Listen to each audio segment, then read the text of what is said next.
অবশ্যই লাইলা একজন ম্যাচুর মহিলা, উনি একজন বয়স্ক মহিলা।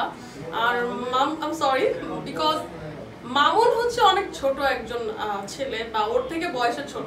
সেখানে লাইলা আপু কিভাবে, আমি বলবো একটা মেয়ে হয়ে কিভাবে ওইরকম একটা ছেলেকে অ্যাকসেপ্ট করতে পারে যে এত উল্টাপাল্টা ভাবে চলাফেরা করে।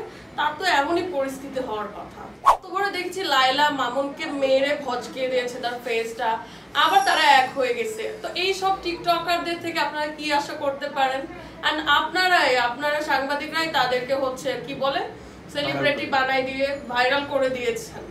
এন্ড ওরা টিকটকার, ওকে, টিকটক একটা মানে জায়গা, মাধ্যম যেখান থেকে উঠে আসা।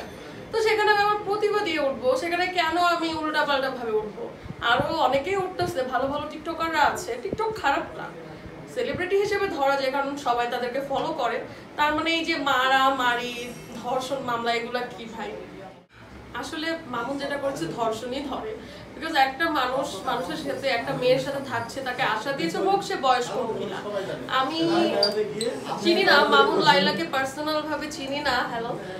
আমি মামুন লাইলাকে পার্সোনাল ভাবে চিনি না, বাট আমি লাইলার হয়ে বলছি না, একটা নারী হয়ে বলছি। তাকে দিনের পর দিন তাকে বিয়ে করবে বলে তার সাথে হয়তো আছে, তার গাড়ি বাড়ি ইউজ করেছে, এখন তাকে ইউজ করে ছুঁড়ে ফেলে দিছে। তো তাকে তো প্রলোভন দিয়ে মামুনও তো ধর্ষণ করেছে। মামুন তো একদম ছোট বাচ্চা না, দেখতে ছোট লাগে। একদম ঠিক। এন্ড লাইলার এই বয়সে এসে এমনই পরিস্থিতি হওয়ার কথা। আপনারা জানেন যে একজন বুড়া লোকের সাথে একটা ইয়াং মেয়ের সংসার হয়, সারা জীবন থাকতে পারে, কিন্তু কয়টা বুড়ি মহিলার সাথে কয়টা ইয়াং ছেলেকে সংসার করে টিকে রাখতে দেখেছেন? আজ পর্যন্ত একটা টিকেছে, একটাও টিকেনি। আমি যদি আজকে আমার এজের তুলনায় আমি ডাবল কাউকে বিয়ে করি, আমার সংসারটা টিকতে পারে, বাট একটা মহিলা হয়ে একজন ইয়াং ছেলেকে নিয়ে কখনো সংসার টিকতে পারে না। আমার কাছে মনে হয় যে তারা খুব চায় যে নিউজের মধ্যে থাকবে, নিউজ ফিডের মধ্যে থাকবে, দেখে এমন করে। কারণ গতবার লাইলাকে নাকি মেরে ফেলতে গিয়েছিল মামুন, এন্ড এটা হতেও পারে সত্যি, কারণ ওকে গ্রেফতার করিয়েছে। আমি এটা সত্যি বলেই নিচ্ছি, বিকজ একটা মানুষ তো জেলে যাবে না ভাইরাল হওয়ার জন্য, কারণ জেল তো অনেক কঠিন একটা, আমি যতদূর শুনেছি 1 ঘন্টা থাকলেও অনেক কষ্ট। তো মনে হয় না সে যাবে। আমি নিজেকে অনেক ভালো একজন অভিনেত্রী হিসেবে দেখতে চাই, কারণ আমার ইচ্ছে আছে আমি অভিনয়ের উপরে কাজ করব, এবং সবাই দোয়া করবেন যেন আমি বাংলাদেশের 1 নম্বর ক্যাটাগরির নায়িকা হতে পারি। প্রেমে মোর দিও না ধরা, ধরা দিলে তোমার মন ভাঙা হবে গুড়া গুড়া।